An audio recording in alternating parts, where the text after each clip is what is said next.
இன்று முல்லைத்தீவு நீதவான் நீதிமன்றத்தில் கொக்குத்தொடுவாய் புதகுழி வழக்கு எடுத்துக்கொள்ளப்பட்ட போது காணாப்போனோர் அலுவலக சார்பில் சட்டத்தரணிகளும் வைத்தியர் வாசுதேவ் அவர்களும் காணாப்போனோர் அலுவலக சட்டத்தரணிகளும் ஆஜராகியிருந்தார்கள். ஏற்கனவே நீதிமன்றத்தால் பல அறிக்கைகள் சமர்ப்பிக்கப்பட கோரியிருந்த அடிப்படையில் கொக்குத்தொடுவாய் கிராம சேவையாளரினால் இன்று அறிக்கை சமர்ப்பிக்கப்பட்டிருந்தது. அதே நேரம் ராஜ் சோமதேவ அவர்களின் இறுதி அறிக்கை 1 மாத காலப்பகுதிக்குள் கிடைக்கும் என்று நம்பப்படுகின்றது.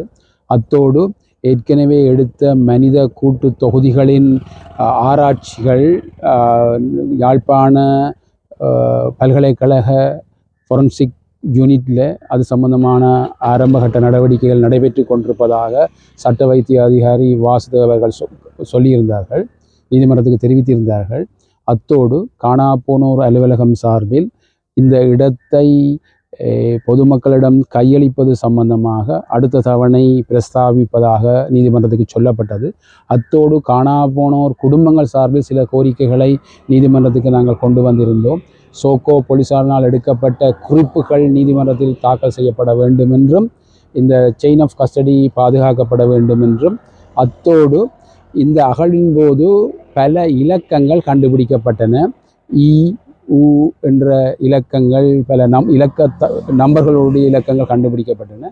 அதை துலாம்பாரமாக பத்திரிகைகளில் முல்லைத்தீவு நீதவான் நீதிமன்ற பதிவாளரினால் பிரசுரிக்க வேண்டும் என்றும், அந்த இலக்கங்கள் அதனோடு இணைந்த போராளிகளுக்கும் உறவினர்களுக்கும் குடும்பத்தாருக்கும் தெரியும் என்ற அடிப்படையில் அவர்கள் அந்த தகவல்களை நீதிமன்றத்துக்கு தெரிவிப்பதன் மூலம் எங்களுடைய ஆய்வுப் பணிகளையும் அந்த காலப்பகுதியையும் கண்டுபிடிப்பதற்கு இலகு என்ற அடிப்படையில் அதை தெரிவித்ததன் அடிப்படையில் அது சம்பந்தமாக கட்டளை ஆக்கப்பட்டிருக்கின்றது.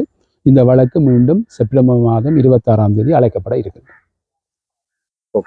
மனித புதைக்குழி அகழ்வு பணி செய்ததுக்கு இராணுவத்தின் முகாம் தான் அதில் இருந்தது. 84 காலப்பகுதியிலிருந்து இராணுவத்தின் முகாம் தான் இருந்தது.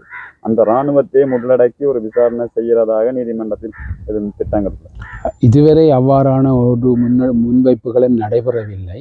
அது இந்த காலப்பகுதி தெரியப்படுத்தும் போது காம்ப்ரிஹென்சிவ் ரிப்போர்ட் ஒன்று வரும்போது அதற்கு பிற்பாடு நாங்கள் அந்த காலப்பகுதியில் யார் இருந்தது என்ற அடிப்படையில் நாங்கள் காணாப்போன குடும்பங்கள் சார்பில் ஒரு கோரிக்கை ஒன்றை முன்வைக்கக்கூடியதாக இருக்கும்.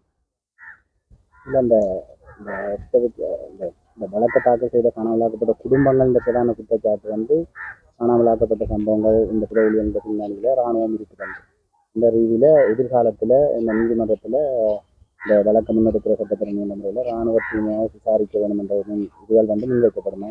அவர்களோட நாங்கள் அதுக்கான அறிவித்தலை அனுப்பி அவர்கள் தான் அது சம்பந்தமாக இருந்த என்ற அடிப்படையில் அவர்கள் நாங்கள் அது சம்பந்தமான நடவடிக்கை எடுக்கலாம்.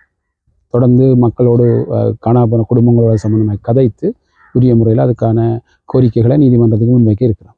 நீதிமன்ற வளாகத்துக்கு இன்றைக்கு வழக்கு நடக்கிற சமயத்தில் சாட்சிகள், அதாவது இந்த வழக்கு தாக்கல் செய்தவர்கள் நீதிமன்றத்துக்கு சுதந்திரமாக வரக்கூடிய மாதிரியான சூழல் இருந்தால் அவர்கள் மீது வெளியில் நீதிமன்றத்துக்கு வெளிப்பகுதியில் கண்காணிப்புகள் இருந்தது. அப்படி உங்களுக்கு தகவல் கிடைக்கிறது? அது சம்பந்தமாக இதுவரை எனக்கு ஒரு தகவல் தெரியல. அது சம்பந்தம் அப்படி செய்ய இருந்தா